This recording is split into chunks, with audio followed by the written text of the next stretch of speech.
Jimmy, তুমি কি নীল ষষ্ঠীর উপোস করেছো? তুমি ফল মূল ছোলা মোলার সামনে বসেছো?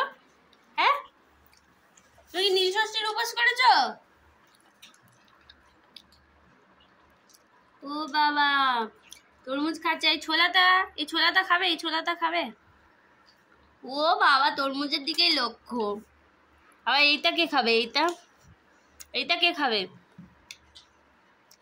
এটা কে খাবে? এটা আমি খেয়ে নি। এটা আমি খেয়ে নিচ্ছি। খেয়ে নি, দেখো। ও বাবা, দীর্ঘশ্বাস ফেলছে, খেয়ে নিবি বলেছি বলে। মেয়ে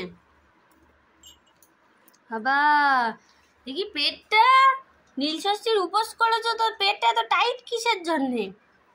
হ্যাঁ, ছোলা তোলা ফল মূল আঙুর তো খেতে নেই।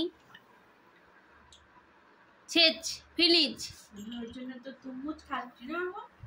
ফিনিচ বাবা বলো, আমি তো ওই জন্য তরমুজ খাচ্ছি, জানি না সমস্যা। হ্যাঁ, এনে ছোলা দিন, ছোলা খেলে তো পেছন থেকে ছোলা বেরোবে। তাও তো আমার দিকে তাকিয়ে আছে। তুমি কি নীল ষষ্ঠীর উপোস করেছো? কি ব্যাপার, তুমি ছিপে মাথায় জল ঢেলে এসেছো? হ্যাঁ, খাবো। তুই ছিপে মাথায় কি জল ঢেলে এসেছো?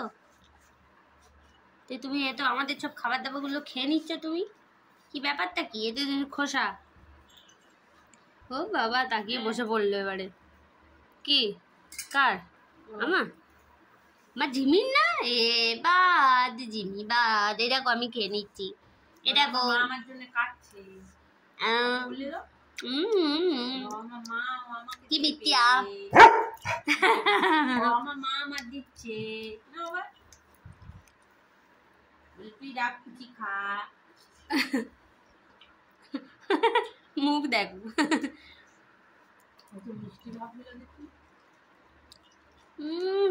তাই তো আছে, তো ডুলস ফুলস খেতে হবে না?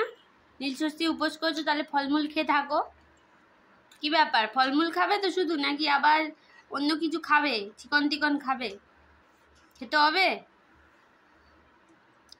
ফেলে দিই চিকনগুলো, কালিদের দিয়ে দিই। কালি নিয়ে যা। এই যা, শুয়ে পড়লো বাবা।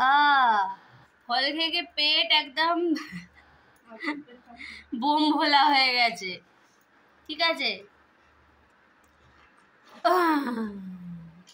বাবা টাটা। ওই যে শুয়ে শুয়ে খাচ্ছে,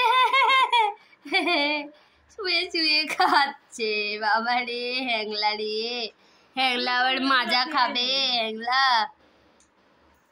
হ্যাংলা আবার মার হাতের দিকে তাকিয়ে আছে। হ্যাংলা, খেয়েই যা তুই।